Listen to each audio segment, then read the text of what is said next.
आरोग्य विभाग बाब क्रमांक 124 प्रश्न क्रमांक 90। अध्यक्ष महोदय, आपण बघतोय की आजकाल वयोवृद्धच नाही तर तरुणांमध्ये हृदयविकाराचं प्रमाण खूप मोठ्या प्रमाणात वाढलेलं आहे। अध्यक्ष महोदय, धाराशिव सारख्या ठिकाणी कॅथ लॅब गेल्या अनेक वर्षापासून नव्हती। 2023च्या ऑक्टोबर महिन्यामध्ये धाराशिव येथे कॅथ लॅब उभारण्यासाठी जवळपास 18 कोटी रुपये आरोग्य विभागाने मंजूर केले आणि त्याला अट घातली होती की 1 वर्षात काम पूर्ण झालं पाहिजे।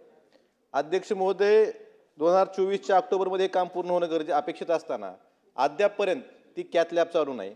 10 बेडचं आयसीयू कार्डियाक कॅथ लॅब हे धाराशिवला मंजूर असताना काम पूर्ण झालं असताना अद्यापपर्यंत ती कॅथ लॅब चालू नाही आणि गोल्डन आवरमध्ये जर त्या रुग्णाला उपचार मिळाले नाहीत तर आमच्या धाराशिव जिल्ह्यातून तुमच्या सोलापूर जिल्ह्यात बऱ्याच पेशंटना यावं लागतं आणि हृदयविकाराचा झटका आल्यानंतर दवाखान्यापर्यंत सुद्धा तो पेशंट पोहोचू शकत नाहीत। त्यामुळे अनेक रुग्ण मृत्युमुखी पडलेले आहेत। अध्यक्ष महोदय, 2024च्या त्या कॅथ लॅबच्या जे कामासाठी ट्रान्सफॉर्मर आणि जनरेटरची अडचण होती, त्यासाठी जिल्हा नियोजन समितीतून मंजुरी दिली होती, परंतु ह्या स्थगितीच्या राजकारणामध्ये त्या जिल्हा नियोजन समितीच्या निधीला स्थगिती दिल्यामुळे ते काम अपूर्ण राहिलं।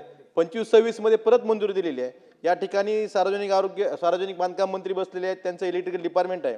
माझी त्यांना एवढीच विनंती करायची की हे ट्रान्सफॉर्मरचं आणि जनरेटरचं काम आपल्या सार्वजनिक बांधकाम विभागामार्फत हाती घेण्यात आलेलं आहे, त्यांना प्रशासकीय मान्यता दिलेली आहे, हे तात्काळ चालू करून गेल्या 2-3 वर्षात अनेक रुग्णांचे मृत्यू झालेले आहेत, तर हे काम लवकरात लवकर चालू करून धाराशिवची कार्डियाक कॅथ लॅब लवकरात लवकर चालू करावी यासाठी आपण स्पष्ट निर्देश द्यावेत। त्याचबरोबरीनं अध्यक्ष महोदय, धाराशिव येथे आरोग्य विभागामार्फत MRI मशीन मंजूर होती। हे सरकार बदलल्यानंतर ती MRI मशीन दुसऱ्या जिल्ह्यात हलवण्याचा काही प्रमाणात प्रयत्न झाला, परंतु तिथल्या स्थानिक नागरिकांनी आंदोलन केल्यामुळं, दबाव टाकल्यामुळं तो निर्णय शासनाला परत बदलावा लागला। परंतु ती MRI मशीन काम पूर्ण होऊन सुद्धा फक्त कमिशनरच्या सहीसाठी गेल्या अनेक दिवसापासून फक्त सही राहिली। मग आपण गतिमान सरकार म्हणतोय, MRI साठी एखाद्या टेस्टला रुग्णांना बाहेर खाजगी ठिकाणी जावं लागतं, सोलापूर सारख्या लातूर सारख्या ठिकाणी जावं लागतं। आपलं काम पूर्ण होऊन सुद्धा फक्त कमिशनरची सही राहिली। एवढं गतिमान सरकारमुळे आपण बोलतो, ही सही कधी होणार आणि धाराशिवची MRI मशीन कधी चालू होणार, ह्याचं उत्तरात मंत्र्यांनी उत्तर देणं गरजेचं आहे।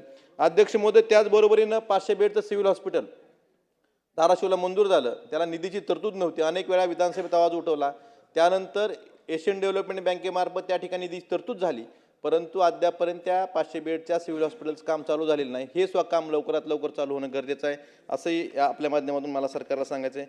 अध्यक्ष महोदय, अन्न नागरी पुरवठा